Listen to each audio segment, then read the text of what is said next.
As we said in the beginning, this is a time for everyone who wants to say anything, whether it's just a testimony or just any thought you have. This is the time. But before we do it, we'd like to ask Immaculée to probably set the stage for us. It is really a great joy to be among survivors, among Rwandans, going through this moment of Akilio. For foreigners who are here, this is completely Rwandan culture, our beautiful culture to have compassion towards those who have lost people. The only difference here is like every Rwandan is one mourning, but normally when somebody dies, people go to their family every evening for a whole month. Every evening they will be singing songs like that. They will be taking care of those who have lost somebody. And it's a beautiful time that reminds us that we are sisters and brothers. And after that month, somebody have healed to a level by love, by the care of their brothers and sisters.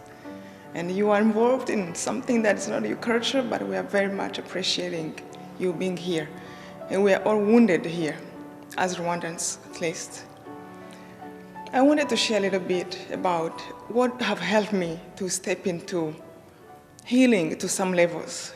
We know when we are healing, and we know when you have changed from breaking down from every night anger and tears, when now you're crying maybe once a month or maybe every day, but the pain is not that much as before. I think I have reached to a certain level of healing. I thought it made sense until my pain became worse when they started to come to search. As I was explaining earlier, people were killing us, will come and stop at 5 inches away from us. And that will be luck, as somebody will call it, or will it be the grace of God, as I thought about that. But not once we ever felt that we were going to survive the next time. I remember the first time I started to cling to God in a true way was the first time they came. And as I was listening to these two voices over my shoulders, one is telling me, open the door, end the torture. They're going to find you anyway. The other one was telling me, no, ask God to help you. Then the other voice was like, where is God? He doesn't exist in all this. Really? People are dying and they're right in the house anyway. That was a 4-bedroom house. And 400 people are searching. There is no human intelligence in you, in me, that could ever told me, yeah, maybe they might not find 1 bedroom. It was just impossible. But the voice was encouraging me here, was reminding me, remember, God is almighty. Remember what that means, almighty? It means he can do anything. Remember what that means, anything? Anything means, even this one, even if they had you in their hands, they might not see you, if God wills. So cling to him. But I remember I somehow forgot how I even believed in God before.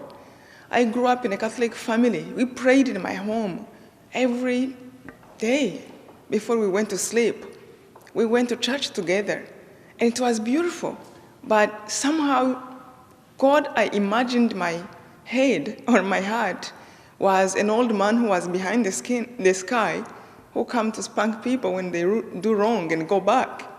But in that moment, I was feeling like the God I felt I needed to cling to was right there in the bathroom, not even the church. And I remember just asking God for the first time, okay, I am going to ask you one thing. I'm not sure if you really exist. They are right here. They're going to find us. There's nothing between us and them, only if you exist. But I don't even think I know you. But I'm going to ask you, if you are there, just give me a little sign. People die, innocent people. I'm nothing to think, why me? Why should I be the one to claim to live? But just give me a little sign that you are there. Then I can try to find out who you are more. That day, I asked God, if you exist, please don't let the killers find the door of the bathroom. That was the first time. If they don't find the door of the bathroom, I will notice you who did it, because there's no other way I can imagine why they won't find it. Because the other voice was more like, they will find you, it's over, it's over. I think after that I fainted. I didn't hear nothing until 5 hours later. The man who was hiding us came and told us about what happened. How many there were. I thought it was 1,000 people, the way they were screaming. And I kind of saw them through the window. They were dressed in banana leaves, all around their skins.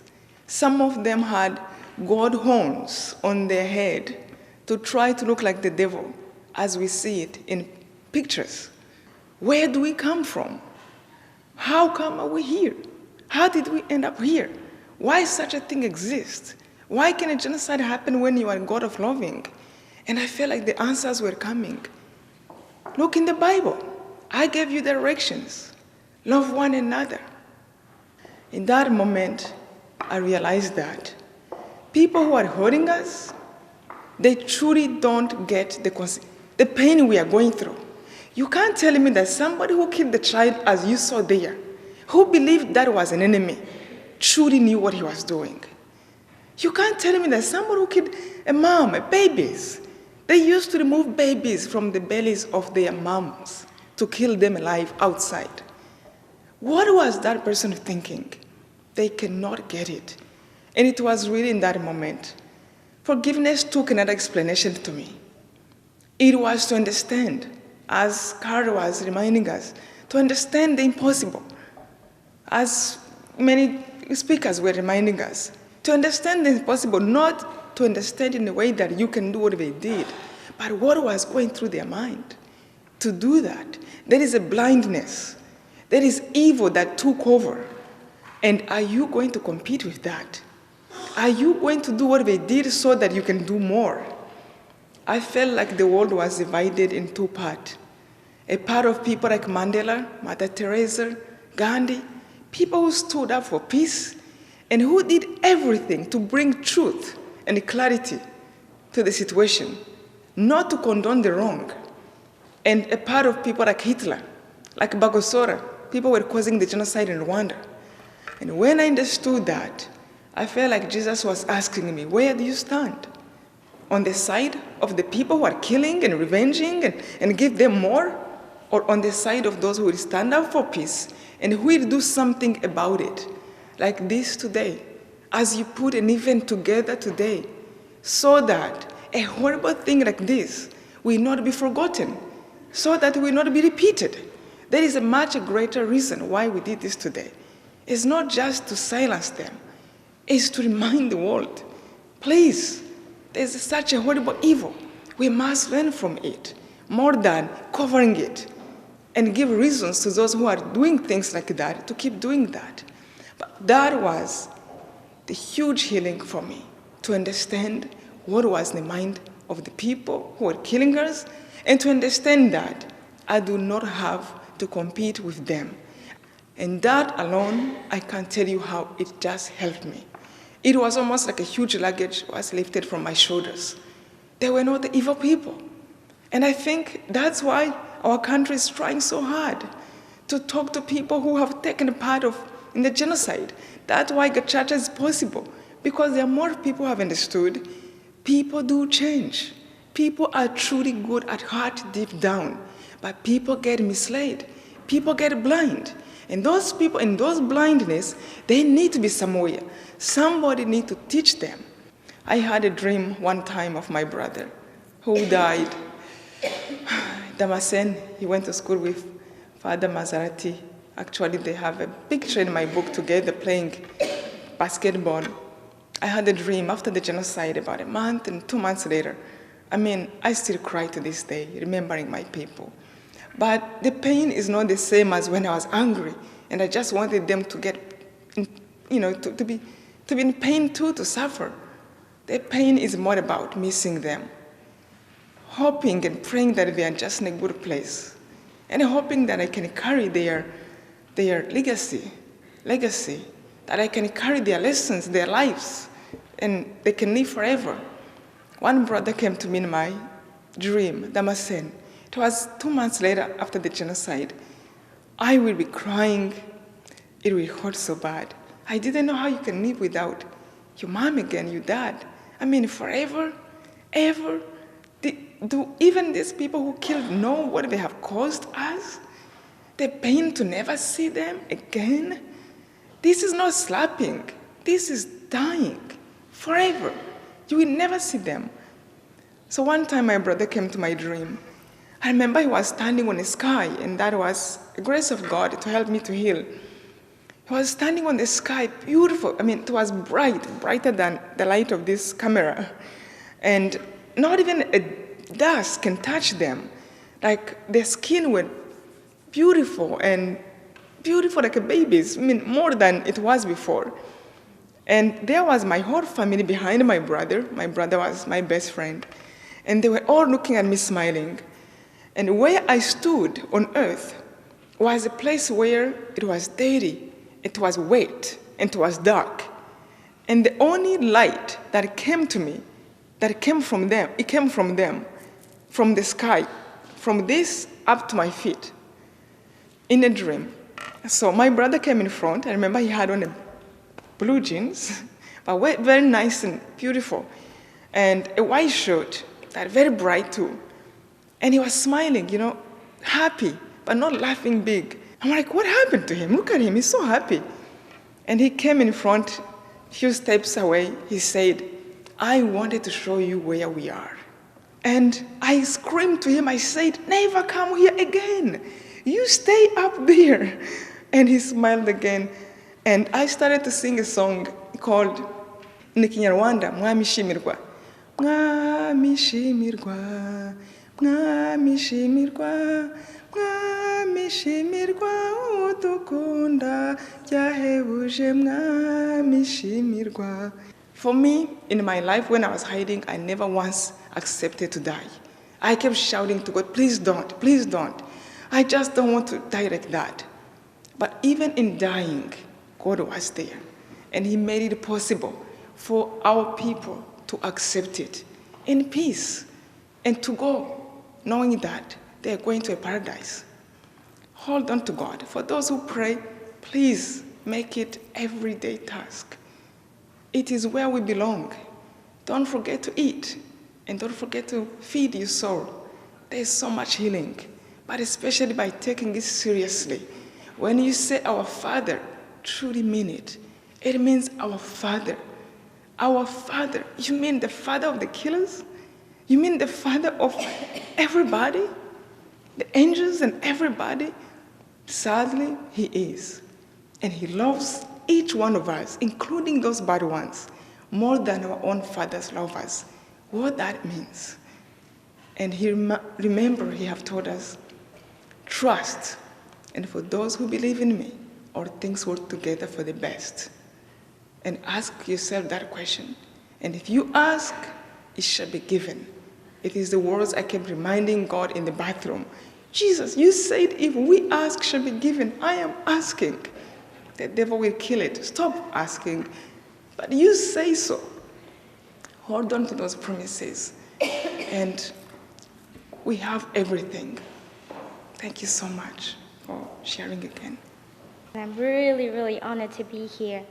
It's confusing to me to listen and spend all day with you, listening to all the sorrow, all the pain, yet I feel so loved and so safe around you. Like I don't want to go home, And I'm really, really grateful for that experience. I love your culture. I loved everything I learned.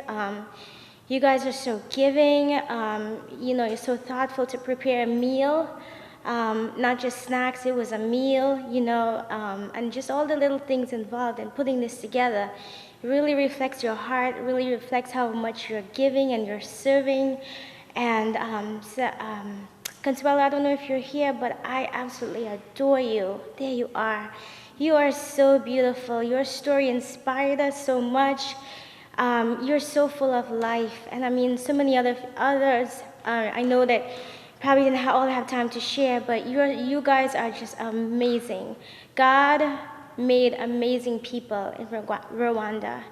And one of my favorite scriptures is in John 10:10. You know, it says that Jesus came so that he may give life and give it to the full. And just listening to how much your country has grown since, it definitely seems like you picked that up and you lived that life out, and you're achieving great things, you know. Just want to encourage you, don't give up the fight. Keep on fighting the good fight because God is fighting for you. Thank you. I should say that I really salute those who are courageous to write books and tell their stories, because until this day, I haven't been able to tell my story. I'm standing here today just to say one thing to the survivors. We all have big whys why we carry on with what we have to do. I want to tell survivors who are in the room how the genocide had shaped me. It's not something positive, but I think somehow it made me stronger. As they always say, what does not kill you makes you stronger. I remember growing up in my family, a very happy family, but one day everything collapsed. My parents were killed the same day. At that time I was married and I had a son of 2 years old. As I told you, we spent 10 days of hell before the Patriotic Front Army reached where we were, and they came to rescue us. My big why is when only 5 men in uniform came and saved hundreds of people who were hiding. As a matter of fact, they came to the point where many of us have already left the hiding place and delivered themselves to the killers just because, out of despair, because they did not have any way out. I always attempted to do it because I thought it was a sign of courage. But as I was looking at my son, whom I was carrying at my back the entire time, I think I kept courage to stay, to remain in the hiding place just for him. Today he's a big man of 20 years old. But at that time, when we left the house, the story is very long. Within 10 days, I can talk, and we will be here for a week at least. However, when we left the house, for some stupid reasons, I wasn't thinking for sure. But rather than taking sandals or running shoes, I took high heels. They were boots. And I couldn't even run. I couldn't go anywhere. And I was carrying my son at my back, trying to tie him tight, because I did not want to be separated from him. And I did not have the proper cloth to tie him on my back. I used a sweater. So you can only imagine tying a sweater, a 2-year-old, with his legs going swinging everywhere, and couldn't even run from my boots. We were crawling. It was very difficult. But when the RPA came, they took us from the hidden place. At that time, we were at the battlefield because the RPF was coming from this side, and then the Habyarimana's guys were the other side, so we're in the middle. They tried. I remember one of the RPA member who was holding me to his back. He was holding me as his shielder. At my shoulder, he was being my shoulder and had a gun, and he was fighting as he was pushing us back, reversing, and I'm carrying my son at my back. I would like to see that scene again if there was any satellite which was taking a picture. It was just such horror. He was a hero. He was, matter of fact, shot on the leg at some point as we were going, and I couldn't see him anymore. Anyhow, what I wanted to say is that at some point we reached one long fence, you know, this brick fence in Rwanda. All homes have a huge fence. We reached this fence. We were supposed to go to the other side of the fence, but we couldn't go around to use the gate because the killers were on this side. We couldn't be this side. We had to find a way to go through the fence. One of the courageous men among the army, he took his gun and he made a hole in that big fence. He could only remove about 4 bricks. You can only imagine this was a matter of minutes to save hundreds of people behind you. Other than that, people were starting being shot and going down. So it was a matter of seconds to save us. So he only removed about 4 bricks. And everybody started rushing, going through that little piece of hole to reach the other side of the fence. And I'm standing there. When my turn came, I had to take a quick decision, only because I was thinking, there's no way I can go through this hole with my son on the back.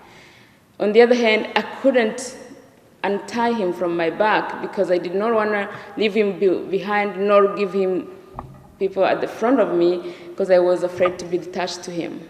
I made a quick decision to go through that little piece of hole with my son at the back. He was screaming, "Mami, urambabaza, mama, urambabaza." He was screaming, "Mami, you're hurting me," because he did not know what was going on. And I kept telling him, "Chachika, chachika," because I did not want him to keep screaming. And I said, "Just keep quiet, keep quiet."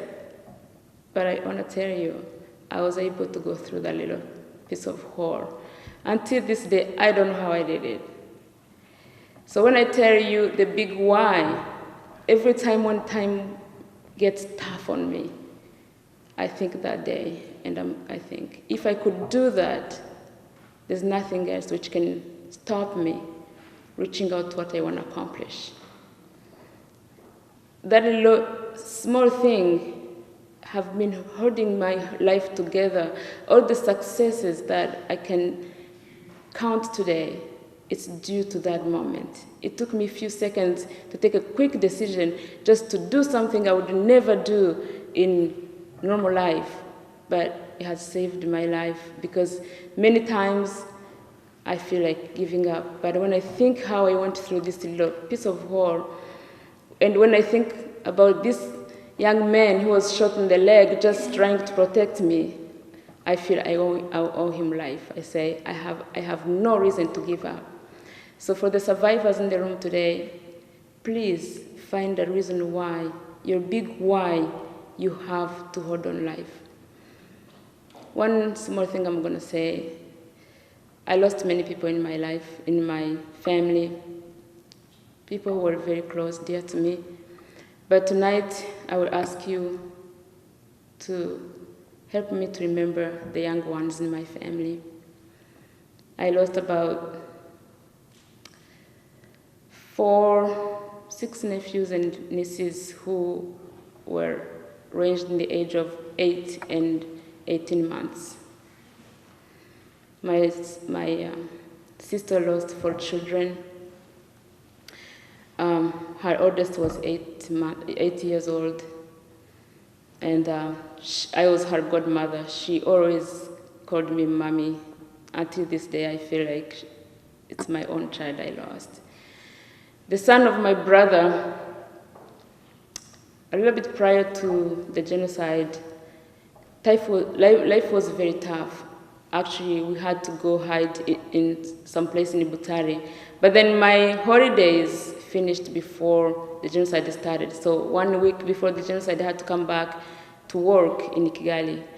My sister-in-law and my nephew, they remained in Butare, and they were killed there. My nephew was only 18 months. He was actually almost the same age as my son. But what I remember on that nephew is that when we reached Butare, his mom got very sick, and she was admitted in ICU.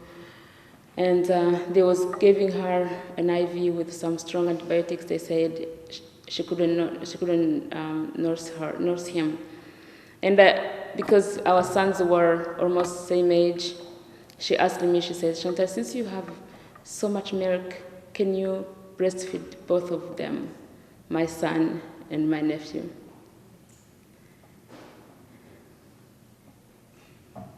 Until today,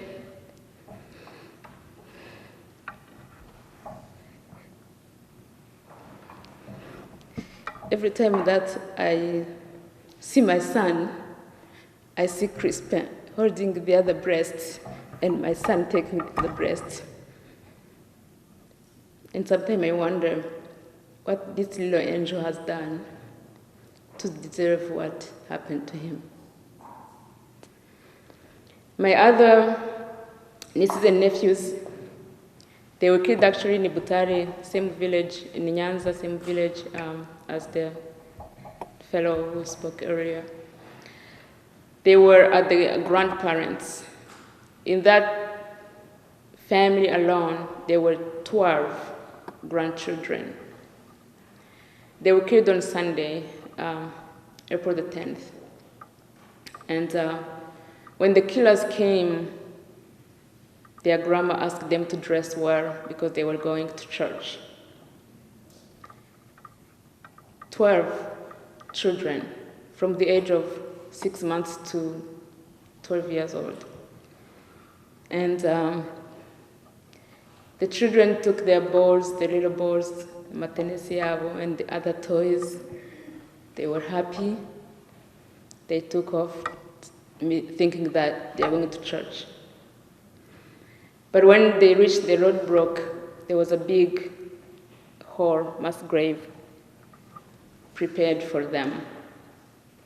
So they started dumping everyone in the pit, starting from the young children to young adults, then to older ones. And when the children reached there, they were screaming hard because they were being squished. And then the team leader of the roadblock ordered killers to throw grenades in the hole so these screams, these children who were crying and screaming could just be silenced. And they started throwing grenades one by one, and the voices started fading off one by one until the last one.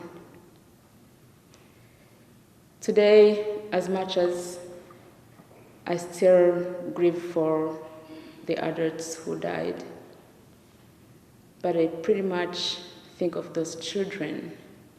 Because I remember when, a little bit before the genocide, my parents kept telling us, saying,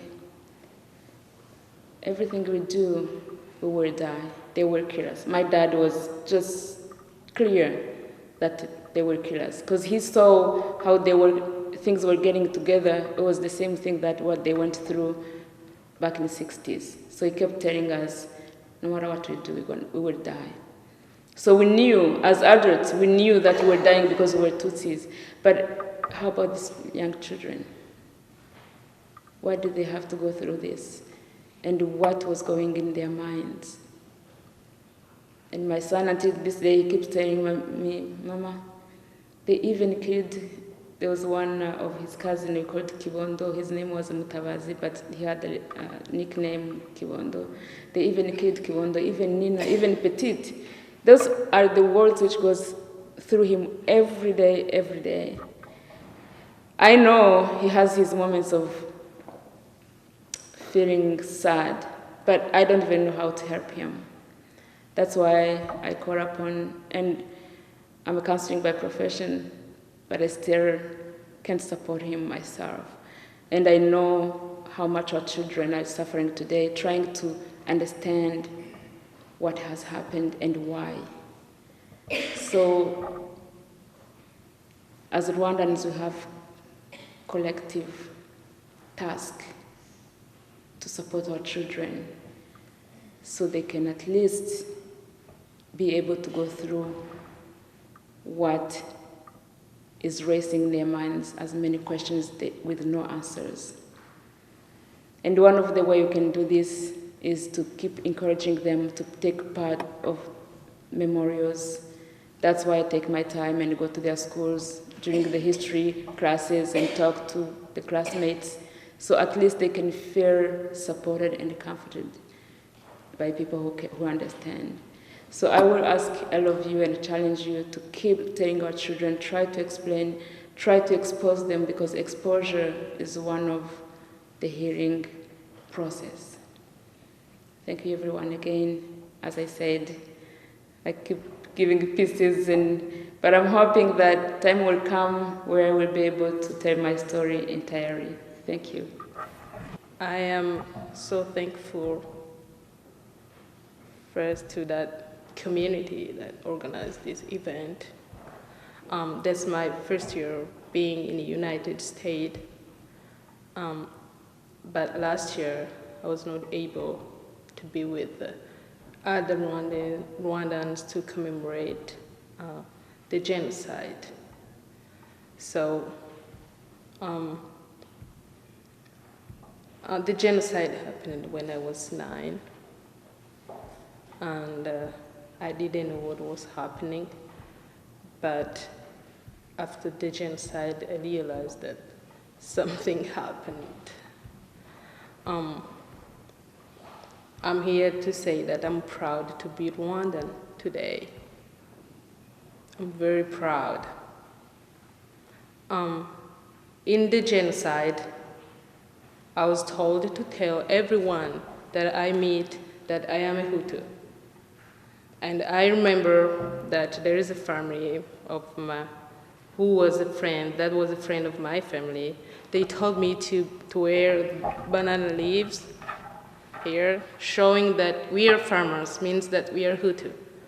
And I will tell everyone that I am a Hutu. After the genocide,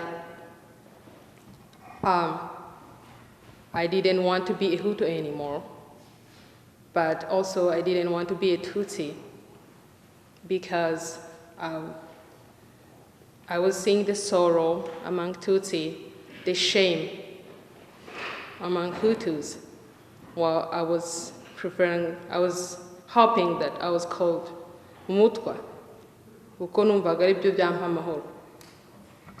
Narwanye rero n'intambara, muri Genocide nabuze data, na ababyeyi be n'umuryango we, bamwe mu bavandimwe ba mama, ariko ndashima Imana. Nk'uko Immaculée yabivuze, ndi umuntu nyuma ya Genocide wahakanye Imana. Nk'uko mu Rwanda baravuga ngo Imana yarahahunze mu gihe cy'intambara, ngo yigira ahandi. Nanjye ndi umuntu wabyemeraga, ariko kubera iki se nasigaye? Kubera iki wowe wasigaye? Kubera iki ubu ngubu uri muri Amerika ukaba ubwira isi yose ibyabaye? Ni Imana, nta ikize wakoze, nta na kimwe.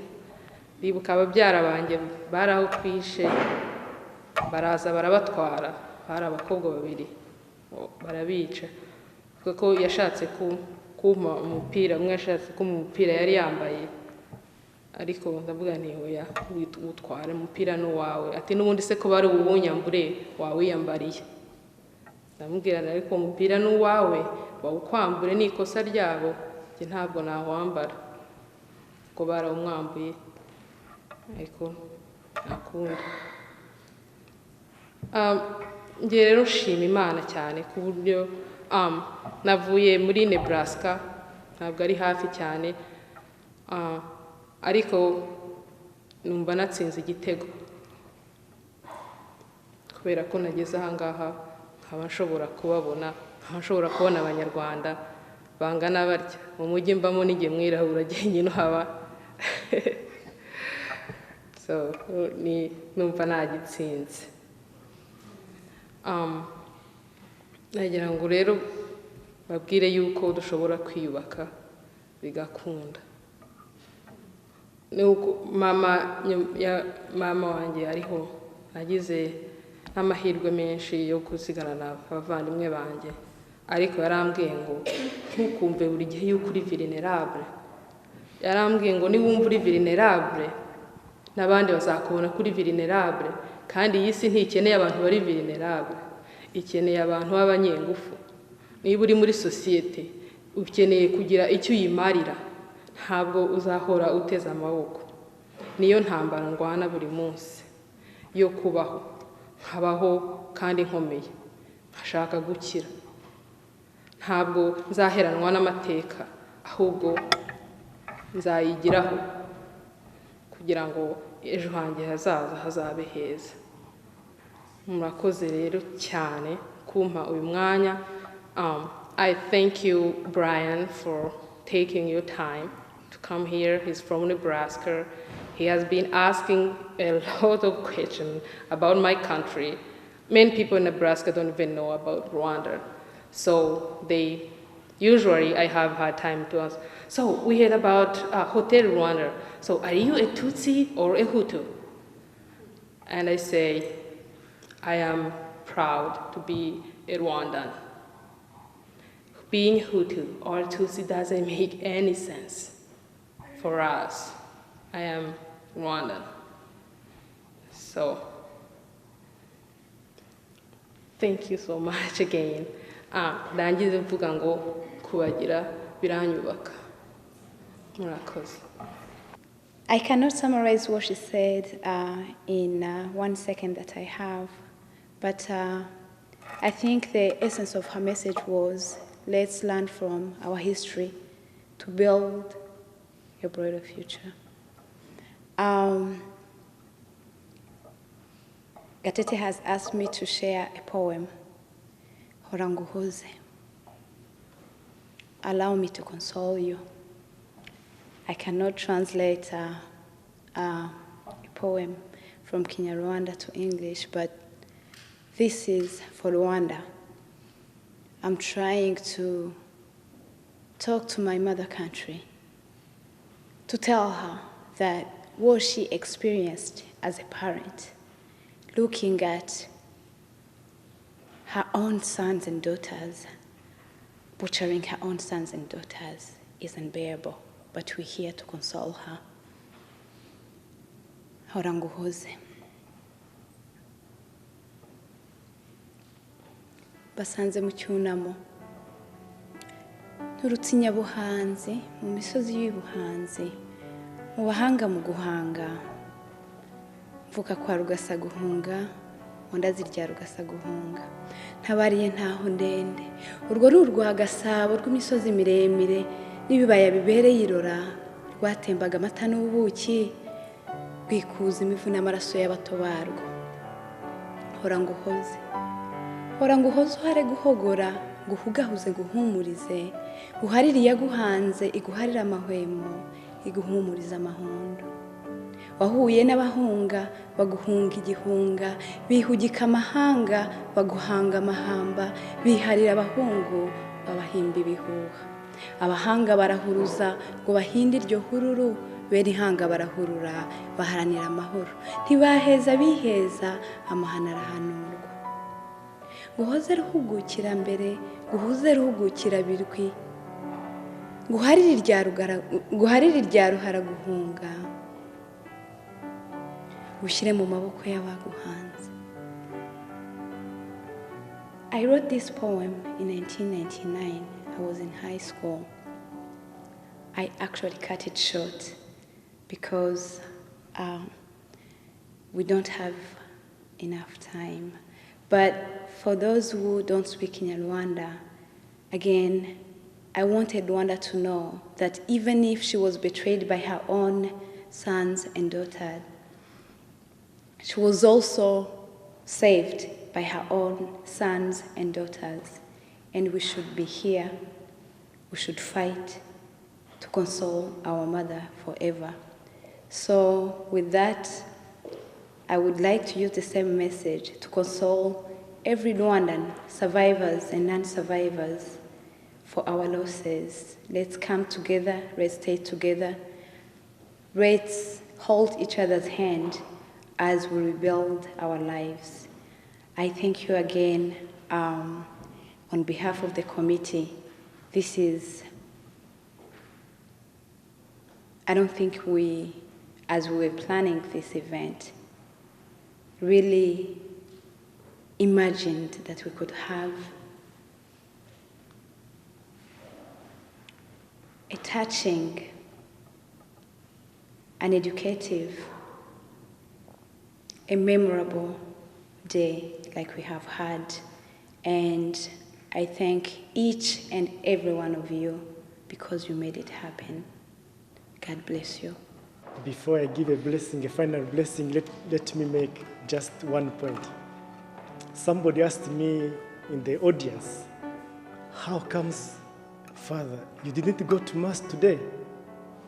Easter Mass. I said, which bigger Easter than the one you have been living the whole afternoon? We have been planning for this Easter. We lived through testimonies, our Good Friday, the Rwandan Calvary, and now we're being resurrected at the feet of Jesus. What can we wish for, except this kind of moment? That's one point. Then one big man said, our human power has 3 powers: memory, intellect, and will. We use memory to collect what we are as history, prehistory, present, and we project ourselves as future. And we use our intellect to shed the light to what we are as reality and what we have. And we use our will to move forward. I want you guys who have been here, despite all we have been through, take heart, take courage, be willingly moving forward. Our future is over there, and we start it now.